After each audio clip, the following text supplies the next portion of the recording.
Nós programamos esses encontros aqui para trabalhar sobre as expressões da religiosidade, né? O que significa isso? Então, dentro do campo, dentro desse trato religioso, espiritual, dentro da igreja, vamos chamar assim, a gente tem algumas expressões, né? Então, é sempre importante a gente saber o que aquilo quer dizer. A gente fala alguma coisa porque aprende e não sabe o que aquilo significa. Então, é sempre bom a gente definir. Então, nós trabalhamos nesses 5 encontros aqui, falamos sobre o ativismo, avivamento, falamos depois sobre emocionalismo, poder e, por fim, vamos encerrar aqui com a luta espiritual ou batalha espiritual.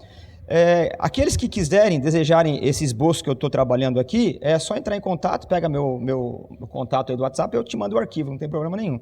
E o Maurício está gravando aí, vai colocar no meu canal depois. O meu canal não tem muita coisa, eu quase não alimento, né? Eu tenho um pouco de dificuldade com isso, mas vai estar lá, ok? O Maurício nos ajudou aí. Mas de qualquer maneira, eu queria agradecer vocês e a nossa intenção é que o ano que vem a gente elaborar mais temas, discutir outros temas e continuar estudando, né? Aliás, a nossa fé, ela tem a ver com o intelecto, por isso que o nosso tema é o que é. O Evangelho, ele nos salva para a eternidade, mas nos salva intelectualmente também, né? Então a nossa vida tem que melhorar. O intelecto, quando a gente usa bem o intelecto, a gente honra a Deus que nos fez seres racionais. Então muito obrigado aí por todos vocês que vieram. Alguns não puderam vir, né? Eu brinco que a gente fez sistema de rodízio, né? Então cada um veio num dia. Mas é sempre bom estar com os irmãos, com os amigos aí. E eu tenho certeza que sempre o Espírito de Deus tem alguma coisa para nos ensinar. Muito obrigado, Deus abençoe. Então vamos ao nosso tema aqui. Então nós vamos terminar esses encontros aqui, é o 5º, para falar sobre batalha espiritual. Para falar sobre esse tema, eu quero usar o texto de Efésios, capítulo 6, ok? Então, se você puder, abre lá. É sempre melhor pegar de Apocalipse, né?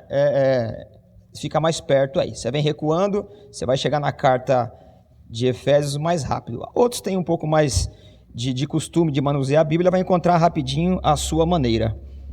Efésios capítulo 6, do verso 10 até o verso 20. Eu trabalhei os temas aqui e eu sempre enfatizei que eu não estava fazendo uma pregação expositiva.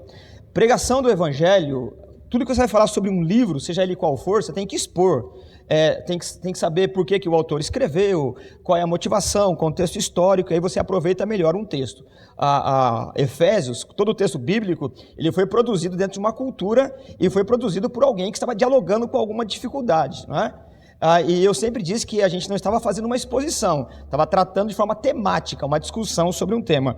Hoje eu vou trabalhar sobre uma questão que é a expressão da religiosidade, a batalha espiritual, mas eu vou fazer um pouquinho mais, usando um pouquinho mais esse texto aqui, ok? Eu vou fazer um panorama aí de Efésios, do texto todo, e depois a gente vai trabalhar isso aqui. Prometo que vai ser bem dinâmico aí.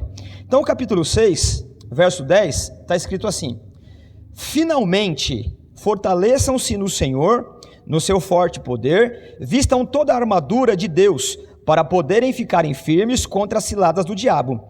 Pois a nossa luta não é contra seres humanos, mas contra os poderes e autoridades, contra os dominadores desse mundo de trevas, contra as forças espirituais do mal nas regiões celestiais.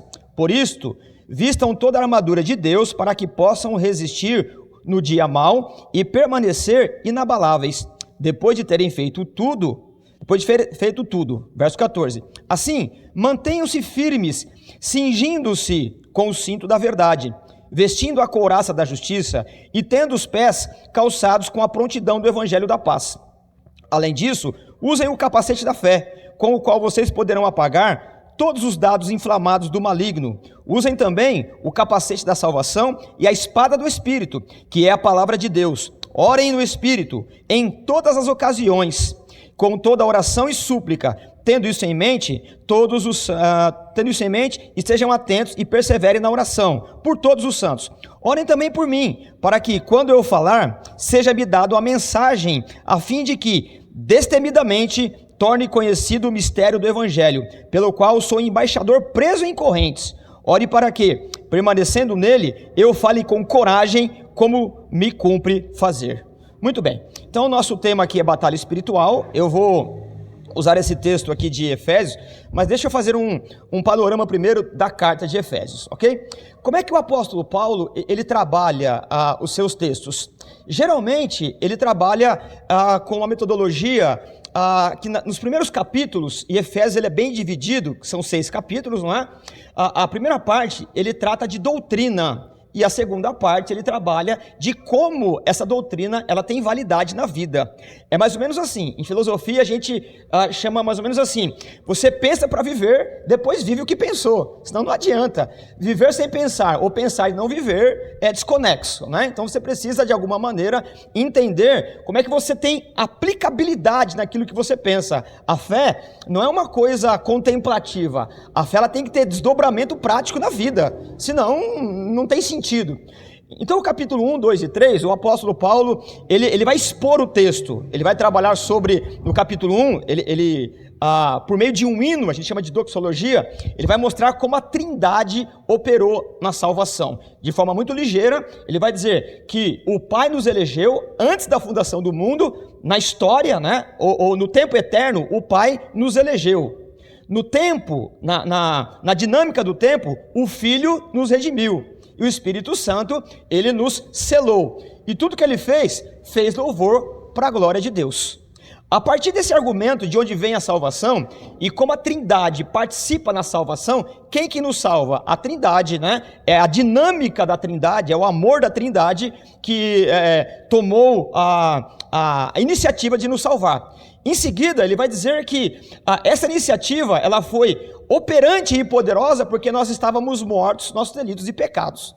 E aí, porque ele nos salvou, ele vai mostrar no capítulo 3, e terminando o argumento, que ele nos salvou para a glória dele mesmo, e ele constituiu a igreja.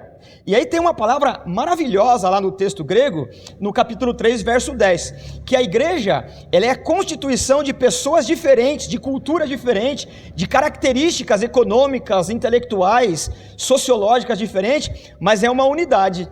A palavrinha que ele usa lá é como se fosse uma mulher tecendo, né, um tapete com várias linhas de cores diferentes. E quando ela vai juntando cor com cor, vai entrelaçando ali, parece que não vai sair nada. É apenas um emaranhado de confusão de linhas que passa de um lado para o outro. Mas quando vira, tem uma beleza, o colorido dá um visual, um espetáculo visual. E aí o apóstolo Paulo vai dizer que a igreja é um espetáculo visual de Deus, que ele toma gente de toda a cultura, de todo o tempo, de toda a condição econômica, e ele serve o quê? Para a glória de Deus, para testemunho de todas as potestades. Por quê? A igreja, ela só é possível de existir por conta do Espírito Santo de Deus, porque senão ela teria morrido nos seus primeiros dias. Você pega o texto de Atos, por exemplo, os irmãos, eles brigavam por cesta básica, e alguns dizem assim, se nós voltássemos para a igreja primitiva, é só ler lá. Por conta de cesta básica eles brigavam por questões de vaidade, de ofertar, né? Tem lá Ananias e Safira. Então a igreja, ela existe não por conta da competência intelectual do ser humano, do pastor, do teólogo, do mestre, não. Ela existe para a glória de Deus. Porque o ser humano, ele pode constituir uma ONG, pode constituir uma sociedade de amigos de bairro, qualquer coisa, mas não sobrevive por muito tempo por causa da vaidade humana. A igreja subsiste por quê? Porque nela está o Espírito Santo de Deus, e ela é a beleza de Deus. Quando você toma o capítulo 4, aí ele começa a mostrar como que é a dinâmica. O capítulo 4 de Efésios, o Paulo vai dizer assim que a igreja é como se fosse um corpo. E quem que é a cabeça? A cabeça é Jesus. Por isso que o movimento do corpo só pode ser entendido a partir de Jesus.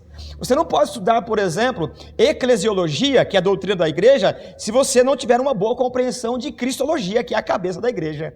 Por quê? Você percebe, né? E alguns alunos dizem que se amarrar a minha mão eu não falo. E é verdade, né? Eu me movo muito. A minha esposa diz que quando eu estou pregando, ela quer tirar uma foto, alguma coisa, não dá. Porque eu fico mexendo muito. Por que eu mexo? A minha mão ela tem autonomia? Não. Há um comando no meu cérebro, então eu mexo. É assim a igreja. O movimento da igreja, ela é adequado no sentido de progresso, quando se cumpre aquilo que Jesus disse, né, que as portas do inferno não prevalecem, porque Jesus é a cabeça da igreja. É Ele que dá o comando e ela age como tem que agir. percebe? E aí, o apóstolo Paulo, mostrando isso no capítulo 4, ele vai dizer o seguinte, que a igreja como corpo, ela precisa de alguma coisa que amorteça, que absolva os impactos das vaidades. E aí lá no capítulo 4 ele começa dizendo assim que o Espírito de Deus é o vínculo da perfeição. Interessante que no texto grego, a palavra vínculo é cartilagem. Por quê? Imagine, né, não precisa ser um grande conhecedor de anatomia, entre os ossos você tem uma cartilagem, vamos chamar assim, um ossinho mais mole que absorve o impacto, não é? Então, se você, uma pessoa que tem, jogador de futebol, por exemplo, que tem problema no minúsculo, fica osso com osso, e aquele impacto, ele causa problema. E o que o Paulo está dizendo ali? Que a igreja, ela é um corpo, mas entre cada osso, o vínculo da perfeição, quem é? É o Espírito Santo de Deus, porque a minha personalidade e a sua, ela é tão terrível que a gente se machuca, então é o Espírito de Deus que diminui o impacto, por isso que a igreja sobrevive. Não é por conta da minha competência ou da sua colaboração. Ela existe porque o Espírito Santo de Deus amortece o impacto da nossa vaidade. Por isso que igreja, você não inventa uma igreja, você não cria uma igreja, você forma uma igreja. Como você forma uma igreja? Chamando aqueles que Cristo quer que a igreja seja formada. Não é assim? E como é que você chama para a igreja? Pregando o evangelho. Não é? Paulo disse que ele nos elegeu, ele nos justificou, nos santificou, e aqueles que são eleitos é chamado por meio da pregação. Então eu estou pregando o evangelho, aí a pessoa diz assim, opa, é comigo, então você está sendo chamado. É assim que funciona a igreja. Igreja não se junta ou não se ajunta por meio do marketing, não se ajunta por meio de uma persuasão emocional, se junta chamando por meio do evangelho. Quando você entende que Deus chamou, você vem fazer parte do corpo de Cristo. A partir disso, no capítulo 4, o apóstolo Paulo vai dizer o quê? Que existe um comportamento ético, e o que nós vamos tratar aqui, a metáfora, a figura que Paulo usa é da armadura do soldado cristão, do soldado romano, melhor dizendo. Só que a metáfora, a comparação, não começa no capítulo 6, verso 10, começa no capítulo 4. E aí, 22, 23 e 24 desse capítulo 4, Paulo vai dizer assim, você deve se despir do velho homem e se revestir do novo homem. Por que ele está dizendo isso? A dinâmica de um soldado romano era mais ou menos assim. Ele estava apaisando, não estava em serviço, vamos chamar assim, né? E de fato é assim. Quando ele chegava no quartel, ele precisava tirar a roupa de civil. E Paulo vai fazer a metáfora qual que ele vai usar? Essa roupa é como se fosse a roupa do velho homem. Então você tira essa roupa e coloca uma outra roupa. Ele vai dizer assim, ó, você deve se despir do velho homem e se revestir do novo homem. Né? Então a metáfora começa onde? No capítulo 4, verso 22. Então ele chega no quartel e tira essa roupa e coloca uma sobrepeles. Ali vai dizer que essa metáfora das sobrepeles é a vida ética. Ele vai dizer assim, ó, aquele que mente, não mente mais. Aquele que é preguiçoso, não trabalha, trabalhe para poder ajudar. Aquele que conta piada indecente, para de contar. Comece a cantar hinos. E aí ele vai mostrando.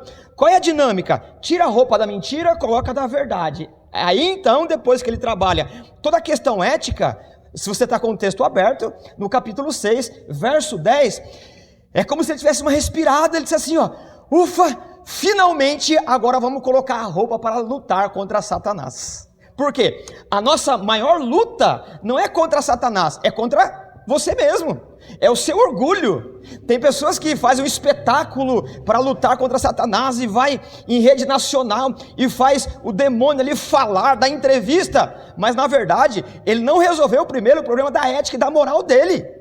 A primeira luta que o evangelho estabelece é uma luta da ética e da moral e da decência. Por isso, a gente precisa primeiro arrancar a roupa suja da moral e ter um comportamento digno para a glória do Senhor. Depois, então, a gente começa a discutir. É por isso que a primeira palavrinha aí do capítulo 6, verso 10, fala assim, ó, finalmente, resolveu o problema ético? Resolveu o problema da moralidade? Agora, então, vamos resolver o problema de Satanás. Agora eu vou mostrar como que se dá a luta espiritual. Então você percebe que há muita gente por aí fazendo propaganda de entrevista com Satanás, com espetáculo mirabolante que o empodera, mas na verdade ele não resolveu ainda o problema da moral e da decência. Ele não nasceu de novo, ele precisa de um espetáculo apoteótico para ele trazer público. Só que a primeira coisa que o Evangelho nos ensina, qual é? Você tem primeiro um problema moral para resolver. Satanás é um problema, mas vamos tratar dele por último.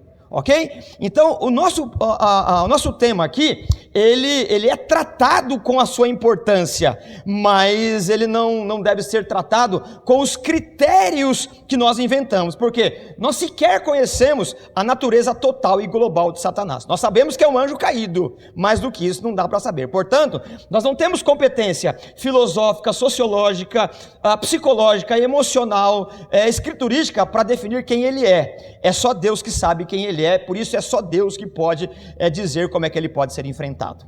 Ok? Então, dividido aí, colocado a questão de Efésios, vamos trabalhar o tema aqui.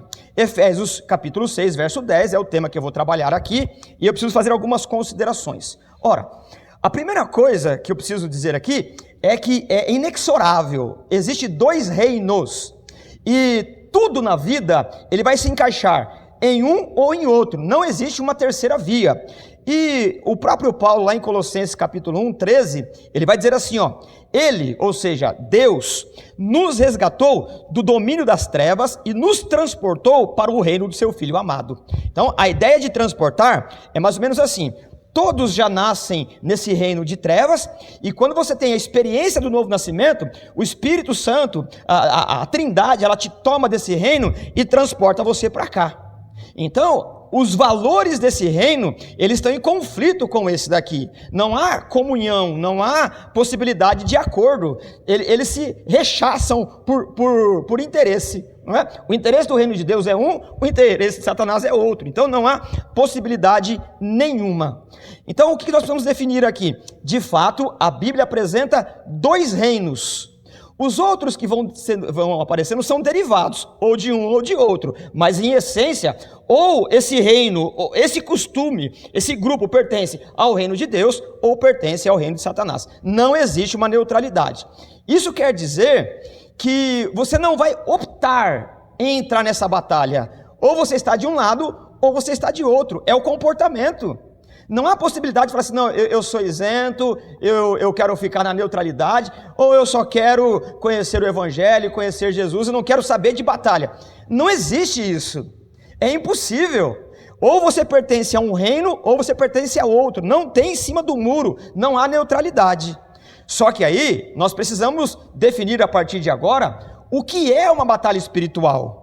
O que a Bíblia diz sobre batalha espiritual? O que a gente pode, quais são os contornos para dizer, ó, isso é uma batalha espiritual, isso aqui não é, isso aqui é um psicologismo, isso daqui é um comportamento, isso aqui tem plataforma de interesse outros, isso aqui tem uma propaganda religiosa de interesse qualquer outro. A gente precisa de fato entender o que é uma batalha espiritual. Eu coloquei aqui algumas características, eu não vou me demorar nela, só vou apontar.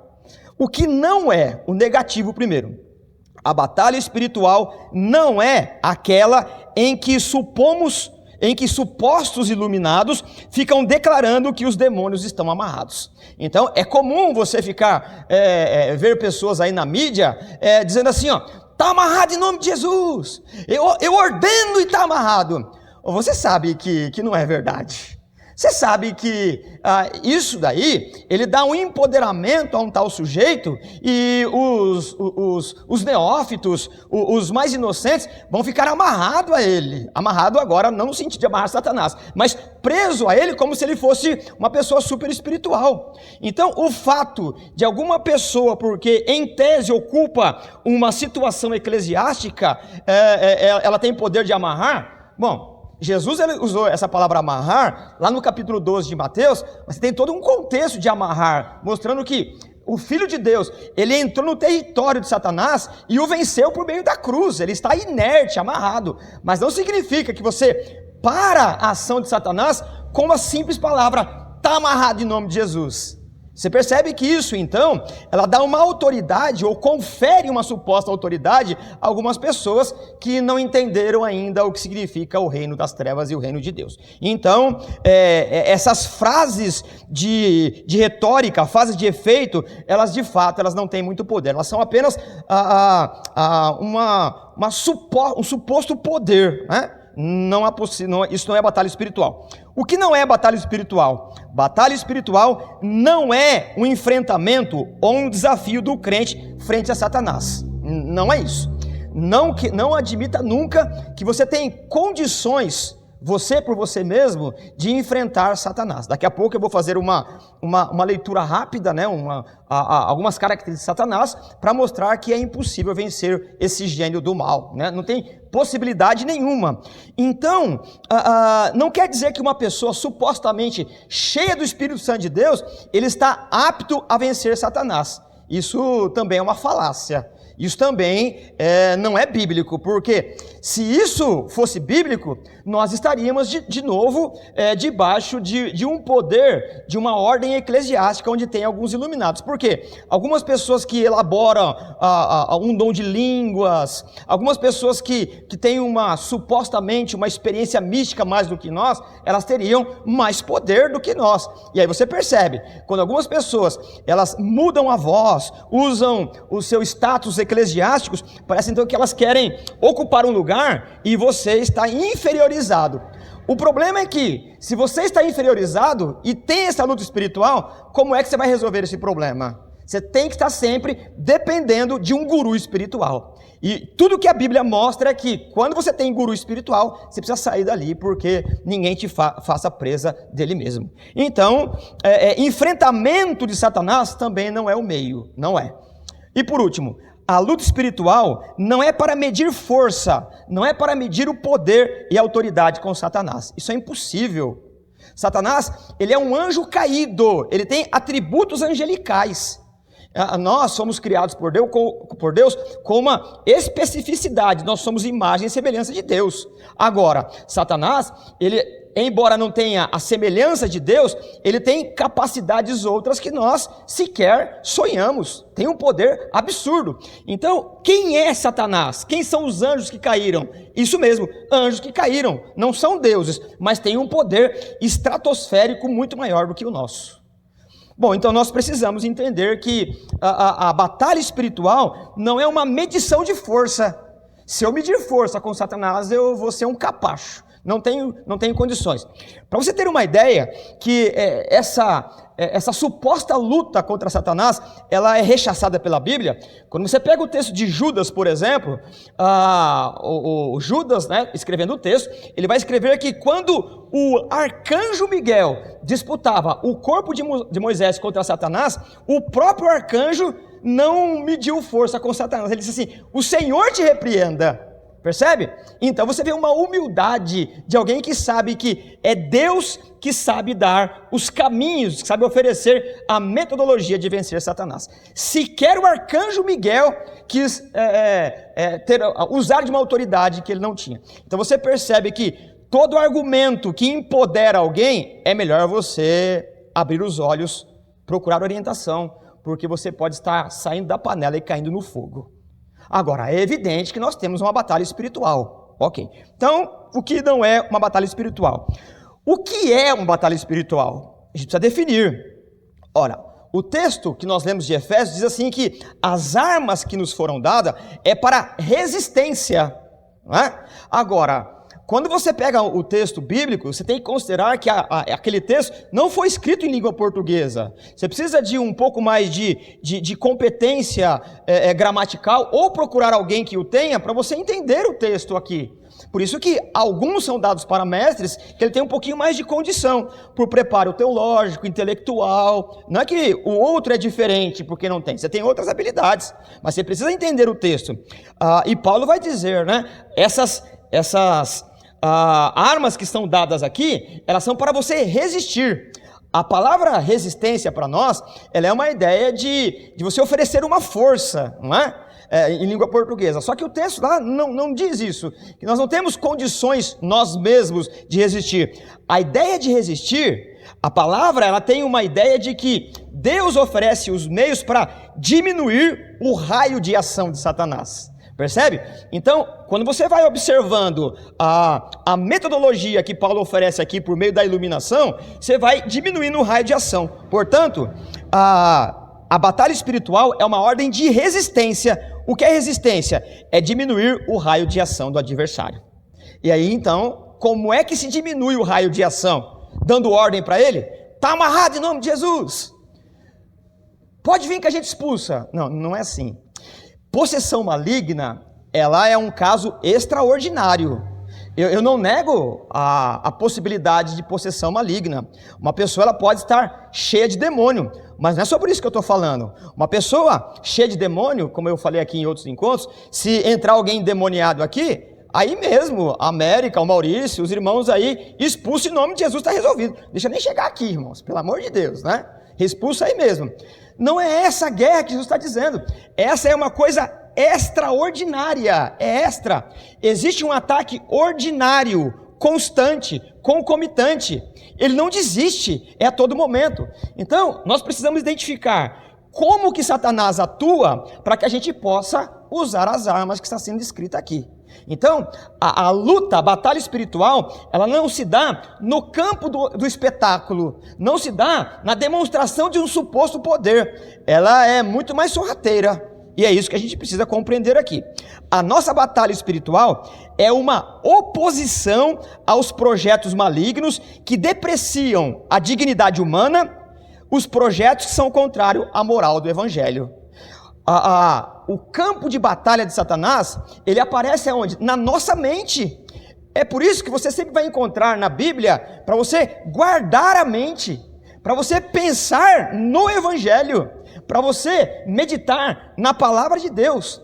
A meditação em algumas religiões orientais é o esvaziamento, né? Você pega, por exemplo, uma religião oriental conhecida, você vai esvaziando a mente, vai meditando, para você encontrar um tal do nirvana, o nada.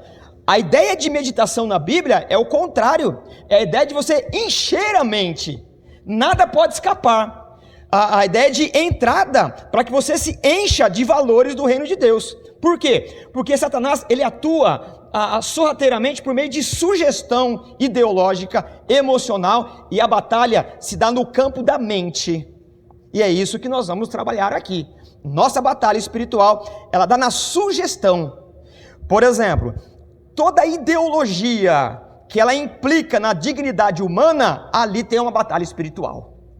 Por exemplo, quando se enfatiza uma questão homoafetiva, por exemplo, isso é contra a moral do Evangelho. Ali você tem uma batalha ferrenha. E a igreja, ela não pode ter medo disso, porque Deus fez homem e mulher, não fez Ivo e Iva, fez Adão e Eva. Percebe? Essa é uma batalha terrível, é uma sugestão que vai entrando. Isso é para falar de coisas assim, bem mais simples, porque a questão da moralidade, a questão do investimento econômico, do trato com o outro, tudo que fere a moral do reino de Deus, ali você tem o quê? Um problema de comportamento, que é difícil você se comportar frente à sociedade. Ali você tem uma batalha. Então, a nossa batalha, ela não se dá no espetáculo, ela não se dá no público, na apoteose. A batalha se dá a cada momento que você vai escolhendo qual é o valor que você vai viver, com qual valor, se é o valor do reino das trevas ou se é o valor do reino das luzes. Então você percebe que é inexorável. A batalha, ela existe. O teu comportamento, cada ação que você tem, ela tem o quê? É uma conotação, uma inclinação de uma batalha para um reino ou para o outro. Toda vez que a tua atitude, ela é contra a moral do Evangelho, você contribuiu para o avanço do reino das trevas. Então, olha como a coisa ela é muito mais complicada. A luta espiritual, ela se passa na mente de cada um de nós. O campo de atuação de Satanás é na mente. Você sempre vai encontrar os textos bíblicos dizendo assim, para você aprender a palavra de Deus, para você guardar na mente, para que você renovar a sua mente. Por quê? O campo de sugestão de Satanás é na mente. É aqui que dá a batalha. O Evangelho, os valores do Evangelho, ele se dá no campo do nosso pensamento. ele é um espírito maligno que ele atua com sugestões. E aí, se você não tiver os valores do evangelho bem firmes em você, você não vai saber decidir ou definir com quem ou contra quem você está batalhando. Então, olha como isso é muito complicado. Eu vivi com um grupo de irmãos, pessoas sinceras, pessoas honestas, que entendia que mundanismo era a mulher usar calça comprida, não usar algum tipo de cosmético, pentear o cabelo assim, e sempre se discutiu isso. Não, nós estamos parecendo com o mundo, quando na verdade isso é um comportamento cultural, não é? Quando na verdade o mundanismo é quando a igreja, enquanto igreja, administra o seu dinheiro do mesmo modo que o mundo administra, quando valoriza a pessoa pelo valor econômico que ela tem. Quem é que faz isso? É o mundo. Então, quando uma igreja ela se comporta com os mesmos valores econômicos, políticos, eclesiásticos, filosóficos, sociológicos, psicológicos do mundo, ela é mundana. O mundanismo se dá no comportamento, como ela julga a dignidade humana. Ali você tem o mundanismo. Então você percebe que essa é uma batalha que ela se trava em todos os lugares. Independente se ela é um templo de culto ou se é na escola onde você estuda. Você está em todo momento trabalhando. Antes de eu trabalhar essa questão aqui, começar a trabalhar de fato as armas, eu fiz aqui, eu copiei do meu livro, né? Eu tenho um livro, um comentário de Efésios, eu tirei um recorte de lá. Então, quem é esse adversário? Ora, eu já disse aqui, né? Ele não é Deus. Não existe uma luta cósmica entre Deus e o diabo, só existe um Deus. Satanás é um anjo caído que mudou, que teve a sua natureza mudada por conta da rebeldia. Quem é esse adversário? De forma bem simples, é um inimigo poderoso, que tem armas adequadas e infernais, e ele as tem de maneira assim, que a gente não pode imaginar. Ele tem capacidade, Paulo vai dizer que ele se transmuta em anjo de luz, não é?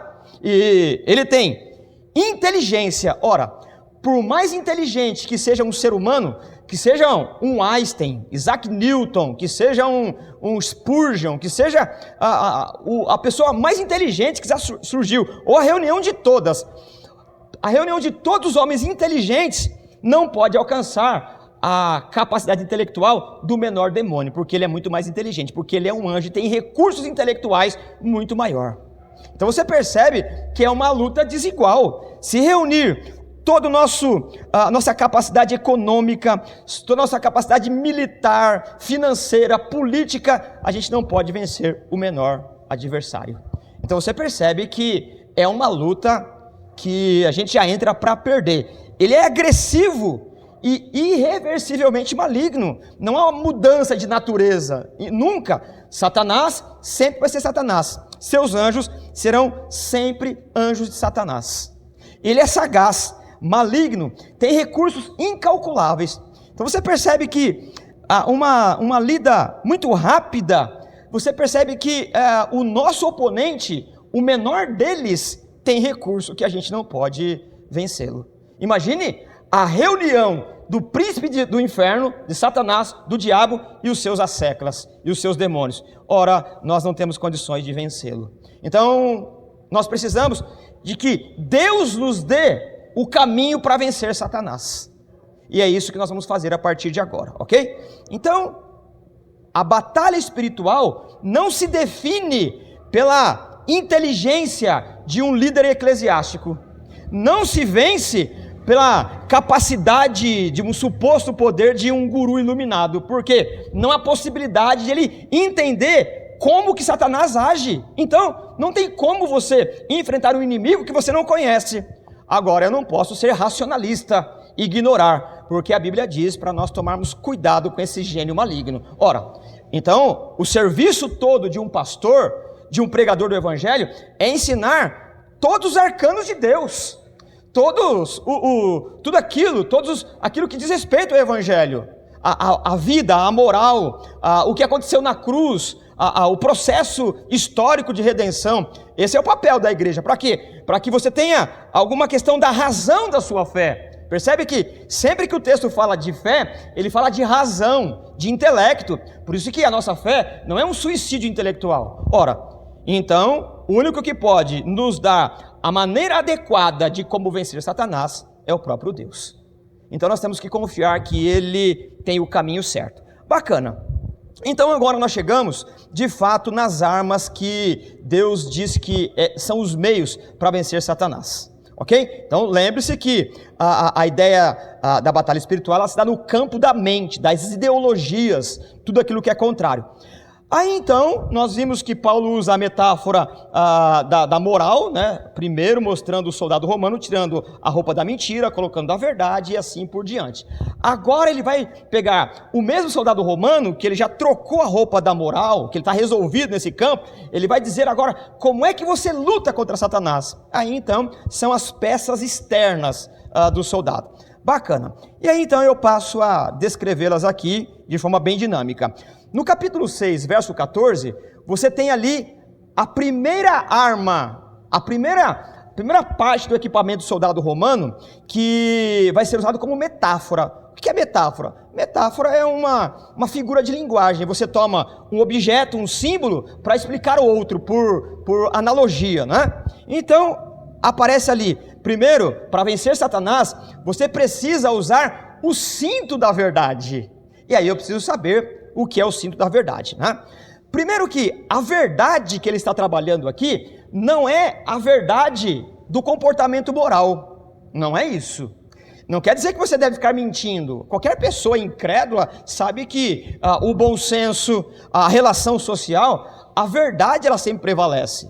Isso é de comportamento, independente de confissão religiosa. Então, é evidente que esse cinto da verdade aqui, já vou falar do objeto, mas o adjetivo, o evangelho, a verdade, não é a verdade moral, é a verdade do evangelho.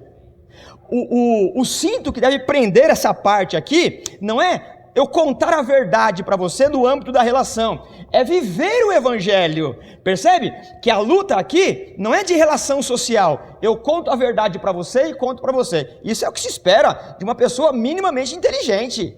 Ele está dizendo aqui que o jeito de vencer a cilada de Satanás, a mentira de Satanás, o sofisma de Satanás, é você entender a verdade do evangelho. Você tem dois reinos, um é mentira, é treva, o outro é luz e é verdade. Então ele está dizendo, para vencer Satanás, você precisa colocar, como o soldado romano, ele coloca um cinto para ficar essa parte justa aqui, você ter o evangelho como definidor de todas as coisas. Ou seja, o que nos faz firmes na batalha contra o diabo é a certeza que somos salvos pela graça e que essa salvação ela não será revogada. O que ele está dizendo? Ora, se Satanás ele trabalha na mente, o que ele vai sugerir para você? Lembra que eu já disse aqui que lá no capítulo 1, ele vai dizer que foi Cristo que te salvou quando você estava morto. Ora, o morto não pode se salvar de nada, porque ele não tem percepção da coisa. Ele só começa a perceber quando Deus dá vida por meio do Espírito Santo. E aí, evidente que no processo de santificação, você e eu escorregamos. E quando você escorrega, qual é a primeira acusação que vai no campo do teu pensamento? Tá vendo? Pecou. Perdeu. Tá vendo? Pecou. Você não é digno da salvação. Quando você entende que a salvação é por graça, o que está acontecendo? Você continua caminhando firme, sabendo o que? É verdade, eu pequei agora, eu escorreguei, mas eu sou salvo em Cristo. A primeira arma para vencer a sordidez, a sugestão de Satanás é o que? Eu sei que eu pequei. Nesse aspecto, você está falando a verdade. É verdade, eu pequei, mas olha para a cruz. Eu estou salvo pela verdade do Evangelho. O Evangelho diz o quê? Eu sou pecador, não tinha mérito algum, mas Deus se fez homem na pessoa de Jesus, me salvou. Portanto, não é esse escorregão. Eu levanto, vou sacudir a poeira e continuo crendo o quê? Que o Evangelho da verdade me salvou, independente da mentira de Satanás. Porque você sabe, se você foi salvo e Deus te entregou a salvação para você cuidar, você perde no minuto seguinte. É Ele que nos salva e, como diz Pedro, Ele te salva e te garante a salvação até o último dia. Porque você não tem competência moral. Eu sou salvo nele, dele e por ele são todas as coisas.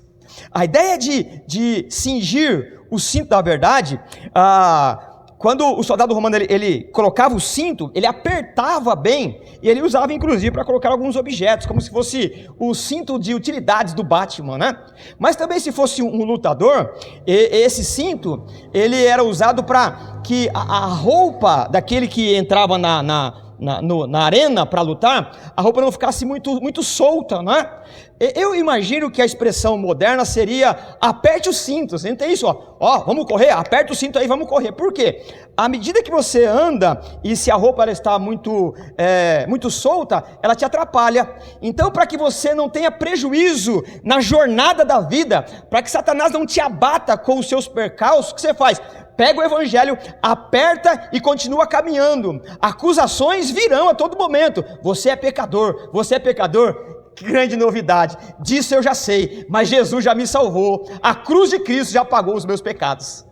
Então você percebe que você tem lutas espirituais, batalhas espirituais, que você está quase sucumbindo a elas, porque você acha que a batalha espiritual está no campo do expulsamento. Isso é o extraordinário. O ordinário qual é? A todo tempo. É verdade, eu tenho que melhorar nesse ponto, eu tenho que procurar orientação nesse ponto, eu tenho que melhorar para a glória do Senhor nisso, na minha moral, como eu gasto meu dinheiro, como eu relaciono no meu matrimônio, como eu faço com os meus amigos, tudo isso eu tenho que melhorar. A vida é um processo, mas os meus defeitos não pode estar na mão de Satanás para ele que me acuse, para que não me roube a qualidade de comunhão que eu tenho com os irmãos.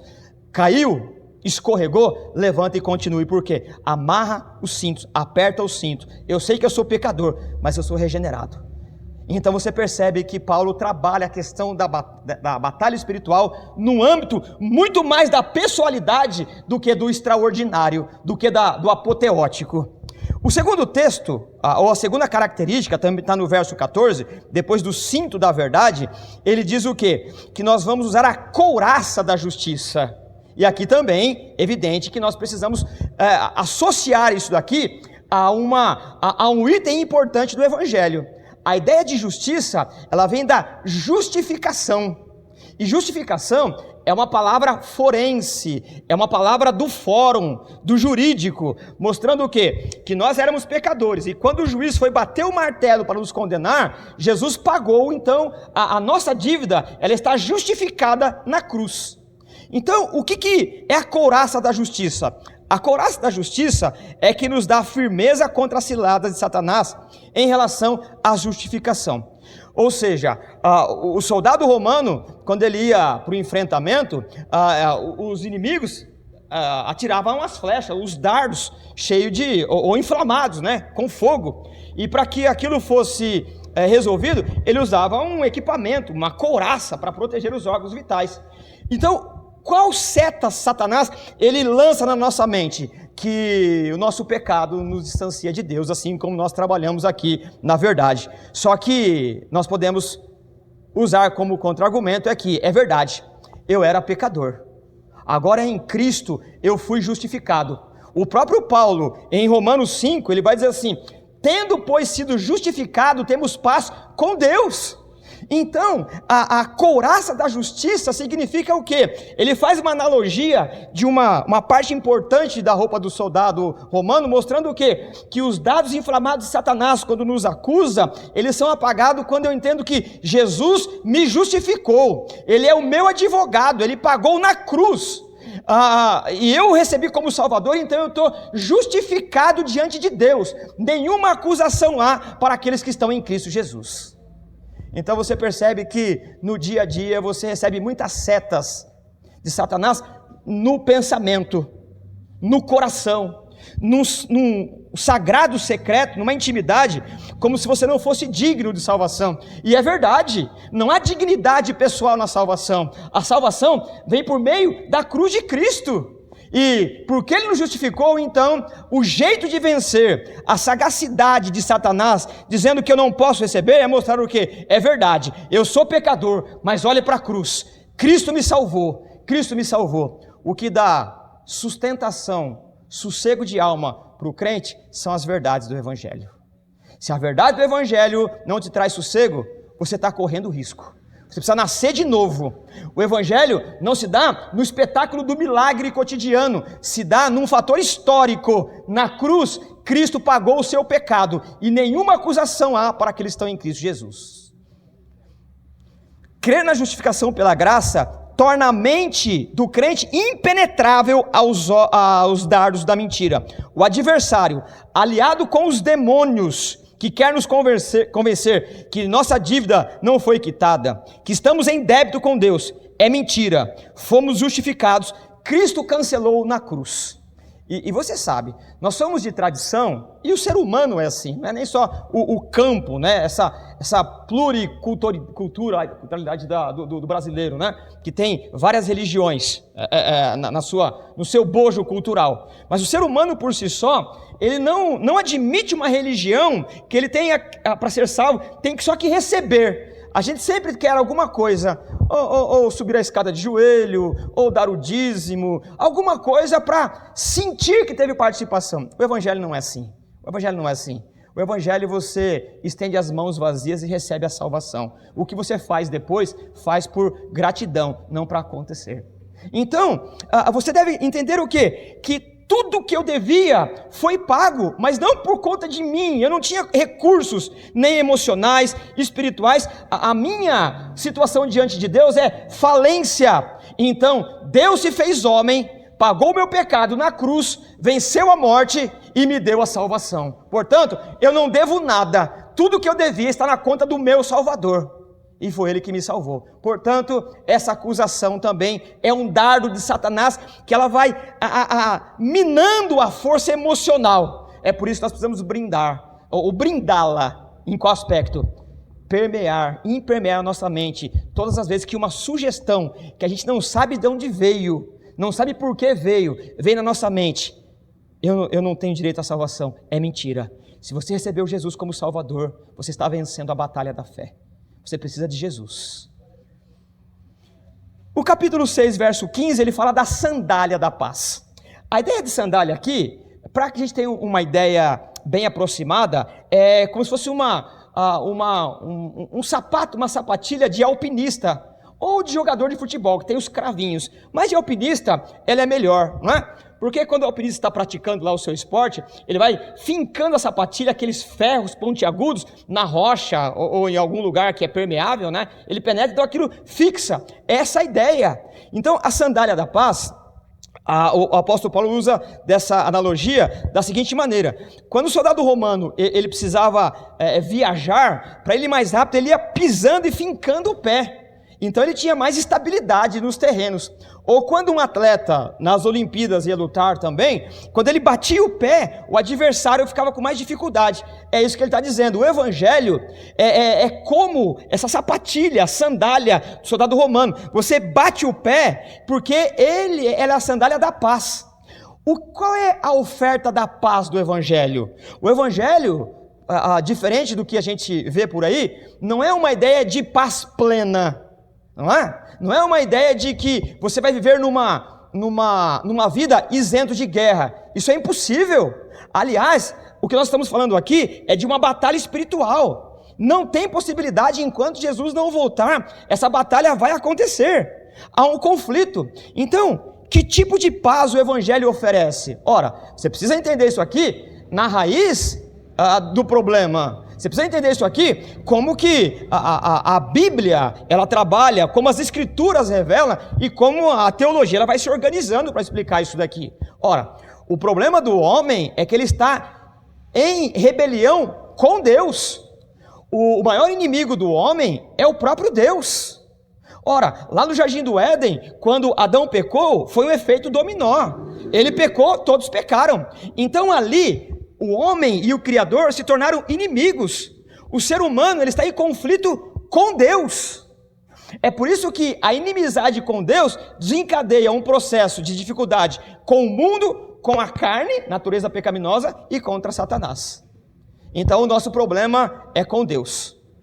Nós estamos em rebelião com Deus. Ora, a ideia de rebelião com Deus, a gente tem que estudar a ira de Deus. Por quê? Deus é um ser essencialmente sagrado, e todo aquele que é santo e sagrado por natureza, ele tem que reagir ao pecado. a tudo aquilo que é injustiça. Ora, porque ele é um juiz justo, ele tem que fazer com que o mal, a maldade seja paga pelo ofensor. Então, nós que somos tíbios no amor, fracos no amor, é só você ver um pai que não sabe corrigir o filho. Ali não tem amor, ali tem fraqueza de moral. Por quê? O pai que ama corrige o filho. Então, a santidade de Deus exige um castigo. A santidade de Deus, ela não deixa que se blasfeme da sua santidade. Então, há um problema: o homem e Deus são inimigos. O problema, a solução em relação a isso, vem do próprio Deus. Ele é 100% santo, e por isso ira também, mas ele também é 100% amor. Por isso que ele mandou o seu filho, para que morresse de forma vicária. O que é vicário? Morreu em meu lugar. Ou seja, ele pagou uma dívida nossa a partir dos seus próprios recursos. Então ele fez com que a inimizade do homem pecador e entre ele mesmo fosse resolvida por meio de Cristo. Então não há injustiça. Ele se fez homem, morreu na cruz e pagou a minha dívida. Então, a partir do pagamento de Jesus, quem aceita Jesus como Salvador está em paz com Deus. Então, a paz do Evangelho não é a paz que a ONU trabalha nas burocracias. A paz do Evangelho não é a paz que os órgãos mundiais buscam para estabelecer uma paz mundial. Impossível. O mundo caído e o reino de Deus vão estar em conflito até quando Jesus instaurar o seu reino. Não tem essa paz. Não há possibilidade nenhuma. Nós vamos viver, e Jesus disse isso, nós vamos viver como ovelhas no meio de lobo. Imagine essa ideia. Lobo estraçalha a ovelha. Não é isso? A mensagem do Evangelho, ela não combina, ela ofende. A mensagem do Evangelho, ela cheira mal. É por isso que Paulo vai trabalhar esse texto, essa ideia, lá em Coríntios, falando do triunfo. Ele vai dizer que o Evangelho, que é triunfo? O triunfo é como quando um general romano ele vencia, ele chegava na sua cidade com celebração. E atrás do triunfo, da procissão, vinha os escravos. Então, o cheiro dos incensos para aqueles que venciam era cheiro de vida que estava chegando para o triunfo, mas os escravos era cheiro de morte. Paulo vai dizer que o Evangelho ele tem dois tipos de cheiro, duas características. Para um é o cheiro da salvação, para outro é o cheiro de morte. Ou seja, para aqueles que não são regenerados, o Evangelho cheira mal. Eu não quero usar a palavra fede aqui porque ela é muito ofensivo, mas sem querer eu uso de propósito, né? Por quê? Dizer para o homem comum que ele é pecador ofende, ele não quer o Evangelho, mas esse é o princípio. Você está em rebelião com Deus, você tem um odor de necrosado nas narinas de Deus. O que Deus tem para você é o juízo, e só tem um jeito de resolver isso: recebendo Jesus como Salvador, o Cordeiro de Deus que tira o pecado do mundo. Então, a sandália da paz que Paulo está dizendo aqui é dizer o quê? Que o maior dos meus problemas foi resolvido. Eu tenho paz com Deus. Você precisa ter paz com Deus, e pode ter certeza, a paz com Deus traz inimizade com o mundo. Não tem jeito. Então, se você sair por aí e encontrar no muro de algum lugar, ou na fachada de algum templo, pare de sofrer, ou encontre a paz aqui, pode ter certeza que aquilo não tem Evangelho, porque a paz com Deus vai trazer conflito com o mundo. Não tem jeito, tem dois reinos, é impossível. Mas o bom da história é que por mais fraco que nós somos, nós já vencemos com Ele. Portanto, pisar no chão, fazer os cravos do Evangelho penetrar a tal ponto que as pancadas dos adversários não nos derrubem. Por quê? Eu tenho a maior das certezas, eu estou reconciliado com Deus. Deus não está mais irado comigo. Por quê? Porque eu tenho uma moral ilibada? Não, é porque Cristo morreu em meu lugar, eu recebi Jesus como meu Salvador, portanto eu tenho paz com Deus. Então você percebe que uma das batalhas que nós temos no dia a dia, que o homem, que a mulher, que o cidadão tem, é esse conflito consigo mesmo. E se ele não entender que Cristo já o reconciliou com o Criador, ele não tem paz de alma, não tem sossego de alma, de espírito. Ele precisa resolver a maior das questões. Tendo, pois, sido justificado, temos paz com Deus. E o capítulo 6:16, caminhando aí para o final, ele diz que nós temos o escudo da fé. O crente que enfrenta esse adversário, né, que sugestiona na nossa mente, de cara limpa, como se fosse um herói, ele vai ter problema. Então nós precisamos o quê? Desse escudo da fé, né? Essa ideia de que algo nos protege e todos os argumentos, ele vai girar numa verdade só, no Evangelho. Então todo equipamento aqui, para vencer Satanás, ele vai girar na verdade de que Deus é Salvador em Jesus, e nós recebemos essa salvação. Então nós não podemos enfrentar Satanás de cara limpa, temos que ter o quê? Essas verdades do Evangelho, reconhecer que nós somos fracos diante do anjo caído. É por isso que nós nos escondemos aonde? À sombra do Altíssimo. É só assim que vence Satanás. Satanás não pode ser vencido com a capacidade intelectual. Nossa fé nas verdades do Evangelho. Qual é a verdade do Evangelho? A verdade do Evangelho é o quê? Deus criou um jardim e colocou Adão e Eva. O Adão pecou, toda a humanidade pecou. Porque pecou, você também é culpado. E se você não receber o Salvador, você corre perigos. Então Deus se fez homem por meio de uma virgem. Esse homem cresceu como homem normal mesmo, mas nunca deixou de ser Deus, morreu na cruz, ressuscitou, pagou as nossas dívidas, recebeu um corpo transformado, está à direita de Deus e vem nos buscar. Então, essa é a fé do Evangelho, é o escudo que vai nos ajudar a vencer essas batalhas, não tem outro meio.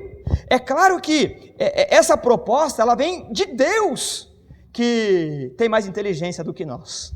Então não é você que estabelece os meios para vencer Satanás, é Deus que diz os meios, é crer nas verdades do Evangelho. O Evangelho se recebe por meio da fé, para vencer esse anjo caído.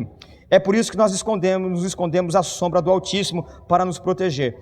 Nossa fé nas verdades do Evangelho é que faz as mentiras, as calúnias, as perseguições do diabo perderem o efeito destruidor. Quando vir a tua mente assim, tá vendo? Você é pecador. Fala assim, mas eu já sei. Mas eu também sou salvo por Jesus. Olha na cruz. É olhar para a cruz e receber de lá o entusiasmo que nós precisamos. Em Cristo estamos protegidos por Deus Pai. O Senhor é o nosso refúgio.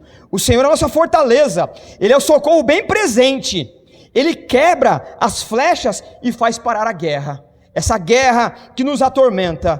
Ou seja, é o Senhor que nos defende. Por quê? Porque nós confiamos nas verdades doutrinárias do Evangelho.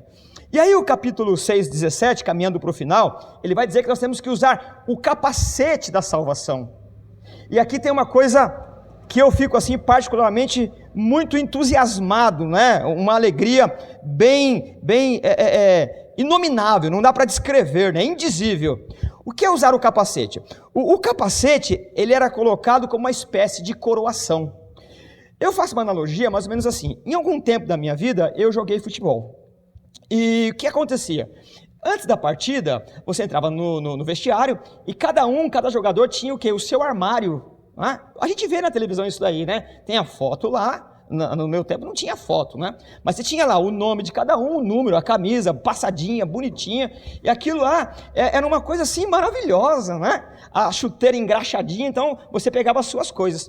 Aqui é a mesma coisa. Então cada soldado chegava e ia colocando numa espécie de ritual. E é assim que acontece no vestiário. Você coloca lá os equipamentos, depois o meião vai colocando, né? Aquilo tem um ritual interessante. E Paulo vai dizer o que para nós? Que o soldado ele vai colocando cada peça da sua armadura com uma dignidade. Eu pertenço ao exército romano. Aqui, cada peça que você coloca, ela traz uma dignidade. Agora, o capacete era a última peça a ser colocada. E não era você mesmo que colocava. Ela ficava em cima de alguma mesa, de algum lugar, e era uma pessoa importante, que tinha um patamar mais importante no escalão do exército romano. Talvez um general, um tenente, e na falta deles, o amigo podia fazê-lo. Por quê? Depois que você está todo vestido, você se curvava como no ato de coroação, e o outro colocava o capacete, como se dissesse, eu estou te coroando, essa é a coroa, isso é um privilégio. Paulo está dizendo que é Deus que nos coroa com o evangelho da graça, é Deus que trouxe para nós essa dignidade chamada Evangelho.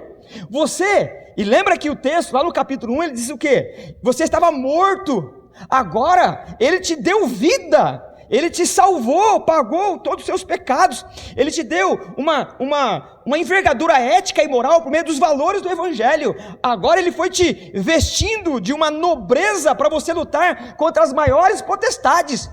E se isso não fosse a coisa toda, no final você se curva como se fosse um rei, e a própria mão de Deus coroa com o capacete. O Evangelho é o privilégio da graça, que coroa a nossa mente, que coroa a nossa cabeça. É um ritual que a verdade de Deus, ela está colocada dos pés à cabeça, e nos dá uma nobreza de vida, porque o Rei dos Reis se fez homem, morreu em nosso lugar, para salvar vil pecadores, e nos tornou no seu reino, pessoas com dignidade, para vencer as maiores hostes que existem. Então você percebe que a dignidade do Evangelho não é te tornar um super poderoso, porque para todo herói dessa terra tem uma criptonita, mas para aqueles que são coroados pelo Evangelho, tem vida eterna, tem dignidade, tem a providência de Deus, tem o pão da vida, tem a água da vida e tem a vida eterna com o Senhor, porque a coroa do Evangelho já está na tua cabeça. E Jesus disse o quê? Que aqueles que o Pai deu, de maneira nenhuma pode ser tomado da mão dele. Então, não é você que é responsável pela sua salvação, e muito menos pela manutenção dela, porque se fosse, você a perderia. A sugestão mental, psicológica e emocional do próprio Satanás te desestimula. Tem gente que está em psicólogo, não estou dizendo que é ruim, né? Tem o seu valor, mas o que você precisa é do Evangelho da graça. Você precisa receber o capacete colocado por Deus. Isso não tem outro nome a não ser Jesus Cristo, que se fez homem para nos salvar. Então, toda a armadura de Deus para vencer Satanás, ela tem fundamento no próprio Evangelho. O verso 17, caminhando para o final, ele diz para usar a espada do Espírito. A espada servia para a defesa e para o ataque. Então imagine, você com todo o equipamento, você recebe uma espada. Então é claro que não se dá num sossego. Espada você se defende e ataca. E é claro que a espada é a palavra de Deus. A nossa fé, ela vem de Deus, mas por meio de um livro. A nossa fé é escriturística. A nossa fé é histórica. Às vezes eu ouço algumas pessoas dizendo assim, se Deus não fizer o que está escrito aqui, eu rasgo a Bíblia. Não, Bíblia é para ler, não é para rasgar. Você precisa entender por quê. Deus nos deu uma Bíblia e contou uma história, como é que você se comporta. Você precisa ler esse negócio e procurar alguém que saiba explicar isso daqui para você ter o quê? Uma fé sadia. O Evangelho, ou ele te liberta das amarras da religião, desse inferno todo que é o campo, o mundo, ou ele não é Evangelho. O Evangelho, ele tem essa capacidade de você entender que a nossa fé, ela é revelada e ela é escrita. A nossa fé, ela é escriturística. Não foi um anjo que baixou aqui e contou uma coisa para nós. Foi assim no mormonismo com Joseph Smith. Não foi a Ellen White que contou uma história para nós. Não foi a Torre de Vigia que contou para o Testemunho de Jeová. Não foi o Allan Kardec que foi dominado por espíritos e contou uma história. Não foi um tal de Buda que foi iluminado. A nossa fé, ela está registrada, está escrito. A nossa fé é uma fé que ela toca, ela vai no intelectual. É por isso que o Espírito de Deus, ele é mestre por excelência, e todas as vezes que você está aprendendo a palavra de Deus, ela é uma espada de dois gumes, ela corta, ela vai penetrando, mas não é para machucar, é para que enquanto ela penetra, ela vá limpando as feridas purulentas do pecado, e vai se transformando em cidadão do céu, com ética, com moral, aguardando aquele que há de vir nos dar uma dignidade humana. O Evangelho, ele não é uma fábrica de deuses, ele é uma fábrica de gente com dignidade. É possível que você nunca tenha visto um anjo, é possível que você nunca teve uma experiência transcendental e mística, mas se você recebeu a fé das Escrituras, você é um crente coroado pela verdade do Senhor. O teu corpo pode tombar aqui, mas ele ressuscita para a glória do Senhor e para a vida eterna. A nossa fé, ela tem fundamento nas Escrituras. Não cremos numa suposta revelação de um líder específico. Portanto, irmãos, se você encontrar alguém por aí que começa a querer adivinhar muita coisa, a nossa fé não é da adivinhação do dia de amanhã, é uma constatação daquilo que foi escrito. Por isso que Paulo ele diz o quê? Eu queria ensinar tantas coisas para vocês, mas vocês são meninos na fé ainda. Eu preciso ensinar os rudimentos. E por quê? Porque se arma um circo em que plumas e paetês nos impressiona mais do que a verdade revelada. Se ela está escrito, é palavra de Deus. Se não está, escrito aqui, na Bíblia. Se não está, fica com sua revelação. Paulo diz o quê? Ainda que um anjo venha do céu e pregue outro evangelho, ele é maldito, ele é o demônio. A nossa fé não está na imaginação, não está no fenômeno que vem na mente de alguns gurus da modernidade, ou aqueles que vieram antes também. Não, a nossa fé, ela é histórica, escriturística. O verbo se fez carne, pagou os meus pecados. É assim que eu venço, é assim que eu luto. Ela é a espada do Espírito, ela está registrada, por isso eu creio. Eu creio porque está escrito. Eu creio porque foi Deus que disse para escrever por meio da inspiração. E por fim, Paulo termina dizendo, orem em todo o tempo. Orem em todo o tempo. À medida que, e a ideia de orar em todo o tempo verbal, ele está amarrado com cada peça, como se dissesse assim, ó, quando você coloca a sandália do Evangelho da Paz, coloque orando. Você está colocando a coraça da justiça, coloque orando, ou seja, a oração ela está amarrada em tudo, ela aparece no final, mas o tempo verbal ela está atrelada a cada ação, ou seja, ore em todo o tempo, vá orando, porque a oração ela vai te dando condições de você compreender de forma mais adequada esse diálogo com Deus, essa oração constante. Ou seja, a oração, ela não é uma arma específica, como o cinto, como o capacete, como... Não. A oração, ela é uma atitude que você vai tendo enquanto você vai usando toda a arma, todo o processo. Durante todo o momento de colocar a armadura, você vai orando. Então, qual é a nossa conclusão? Todos os nossos inimigos já estão debaixo dos pés do nosso grande Deus. Existe uma batalha, mas a Bíblia diz que ela já está resolvida. Por quê? Porque Deus é eterno. E uma última palavra aqui para entender essa ideia de eternidade. A eternidade ela é incompreensível para nós, porque nós entendemos a história por meio do passado, presente e futuro. Então, até na escola a gente aprende os tempos verbais, o que foi, o que é, o que será. E a partir daí a gente amarra toda a vida.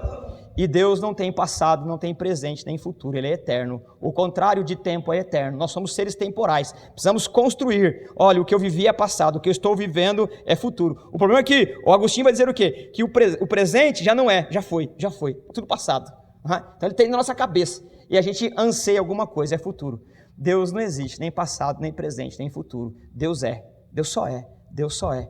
Isso não cabe na nossa cabeça.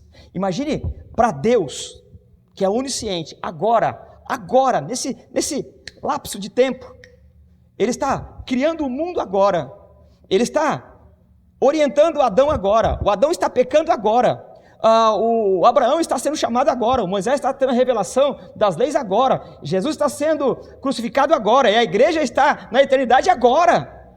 Não cabe na sua cabeça. Então, o nosso inimigo já está vencido, por quê? Porque Deus não está no tempo. Nós estamos vivendo o tempo, mas para Deus nós já estamos redimidos na eternidade. É por isso que a batalha existe do nosso ponto de vista. Do ponto de vista de Deus, o inimigo já está derrotado. Por isso que João vai dizer em Apocalipse, Jesus está crucificado antes da fundação do mundo. Por quê?